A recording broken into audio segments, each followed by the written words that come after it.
दौसा की सरजमी पर लगातार नेताओं का आना जाना यहाँ पर लग रहा है। प्रशांत शर्मा जी हमारे साथ हैं, जो सचिन पायलट के राइट हैंड भी कहे जाते हैं। सर, सचिन पायलट जी राजेश पायलट जी की परिपाटी पर किस कदर आगे बढ़ रहे हैं, कितनी तेज़ गति तक उस आयाम को छूने में अब वो पहुँच चुके हैं उस लेवल पर? निश्चित रूप से वो उनके सुपुत्र हैं और लगातार उनके दुर्घटनावश जो उनका दुर्भाग्यवश देहांत हुआ, उसके पश्चात वो पहले उनकी माताजी और उसके बाद उन्होंने दौसा का प्रतिनिधित्व लोकसभा में किया और तकरीबन आज 25वीं उनकी पुण्यतिथि है। तो पिछले 25 वर्षों में उन्होंने और उनके परिवार ने उनके बताए हुए मार्ग पर चलकर लगातार सच्चाई, ईमानदारी, नैतिक साहस रखते हुए लोगों का लोक कल्याण का जो काम है वो हाथ में लिया हुआ है। और राजेश पायलट साहब के जितने अधूरे काम हैं उनको पूरा करने में अभी तक वो बहुत सफल रहे हैं और आगे भी ऐसा लगता है कि वो उनके बताए मार्ग को प्रशस्त करते हुए बहुत आगे तक इस देश को लेके जाएंगे। आप उनके राइट हैंड माने जाते हैं, मैं जानना चाहूँगी वो अधूरे सपने कौन कौन से हैं जो सचिन पायलट के दिमाग में भी अभी फिट बैठे हैं कि इन्हें तो पूरा करना ही है? देखिए, पायलट साहब ने एक बहुत बड़ी बात, एक उनका एक स्लोगन था, या कहें कि उन्होंने बहुत दिल से, शिद्दत से एक बात कही थी कि जब तक गरीब, किसान, मजदूर, उनके बच्चे उन ओहदों तक नहीं पहुंचेंगे जहां से देश की नीतियां बनती हैं, तो तब तक इस देश की उन्नति संभव नहीं है।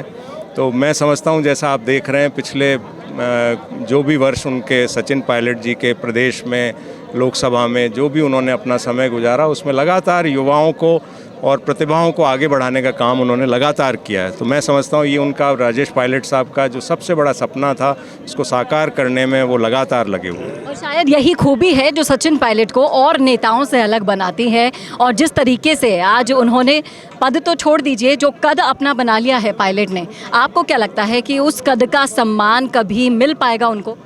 निश्चित रूप से उन्होंने, राजेश पायलट साहब ने भी कभी पद की चिंता नहीं की।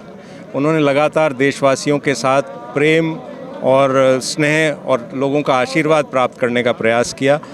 पायलट साहब, सचिन जी का भी लगातार यही प्रयास रहता है कि वो लोगों का स्नेह प्राप्त करें, बड़े बुजुर्गों का आशीर्वाद प्राप्त करें और लोगों के दिलों में एक जगह, लगातार स्थायी जगह वो बना सकें। ये उनका लगातार प्रयास रहता है। तो कर्म करते रहिए, फल की चिंता मत कीजिए। इस परिपाटी पर लगातार सचिन पायलट काम कर रहे हैं। बिल्कुल, निश्चित रूप से इसी परिपाटी पे वो चल रहे हैं और मैं समझता हूं कि जिस प्रकार से आप यहाँ आज श्रद्धांजलि सभा, जो प्रार्थना सभा उनके स्वर्गीय पिता के उसमें सम्मान में रखी गई है, आप यहाँ पे जिस प्रकार से लोगों का जुड़ाव है, उससे आप ये अंदाज़ा कर सकते हैं कि ये बात में वो सफल निश्चित रूप से होंगे। जी, सही कहा आपने, बिल्कुल। शुक्रिया सर हमसे जुड़ने के लिए।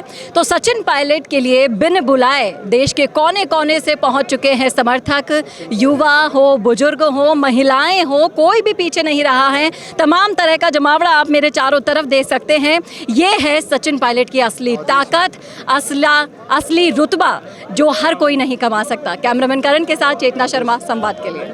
भारत का सबसे तेजी से बढ़ता हुआ डिजिटल न्यूज चैनल, जिसका परिवार 4,17,000 लोगों से भी ज्यादा बढ़ रहा है। वो संवाद न्यूज चाहता है हर जिले और हर राज्य में मीडिया पार्टनर्स। तो अगर आप बनना चाहते हैं संवाद न्यूज के पार्टनर्स, तो कांटेक्ट करें नीचे दिए गए नंबर्स पर। इसके अलावा अगर आप वीडियो एडिटर बनना चाहते हैं या फिर न्यूज इंडस्ट्री में बतौर इंटर्न सब सीखना चाहते हैं, तो संवाद न्यूज के जयपुर हेड ऑफिस में काम करने के लिए संपर्क करें स्क्रीन पर दिए गए नंबर पर।